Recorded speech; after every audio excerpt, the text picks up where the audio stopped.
முன்னாள் தமிழக முதல்வர் எம்ஜிஆரின் 38வது நினைவு தினம் இன்று அனுசரிக்கப்படுகிறது. மருதூர் கோபாலன் இராமச்சந்திரன் என்பவர் எம்ஜிஆர் என்றும் புரட்சித் தலைவர் என்றும் பிரபலமாக அறியப்பட்டவர். இலங்கையில் கண்டிக்கு அருகேயுள்ள நாவலப்பிட்டி என்ற இடத்தில் கோபாலன் மேனன் சத்யபாமா பெற்றோருக்கு 5வது மகனாக பிறந்தார். தமிழ் திரைப்பட நடிகராகவும் 1977 முதல் 1987 வரை தமிழ்நாட்டின் தொடர்ந்து 3 முறை முதலமைச்சராகவும் இருந்தவர். எம்ஜி சக்கரபாணிக்கு தம்பியான இவர் தொடக்க காலத்தில் நாடகங்களில் நடித்தார். காந்தியடிகளின் கருத்துகளால் ஈர்க்கப்பெற்று இந்திய தேசிய காங்கிரஸில் இணைந்தார். 1936இல் சதிலீலாவதி என்ற திரைப்படம் மூலம் தமிழக திரைத்துறையில் அறிமுகமாகி கதாநாயகனாக மாறிய பிறகு அறிஞர் அண்ணாவின் அரசியல் கருத்துகளால் ஈர்க்கப்பெற்று திராவிட முன்னேற்றக் கழகத்தில் இணைந்தார். அண்ணாவின் மறைவுக்கு பிறகு இவரின் நண்பர் கருணாநிதியால் திமுகவிலிருந்து நீக்கப்பட்டார்.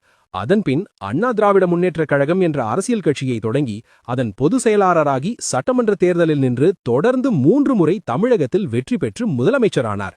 இவர் உயரிய இந்திய நாட்டின் உயரிய விருதுகள் ஒன்றான பாரத ரத்னா விருதினை பெற்றவர்.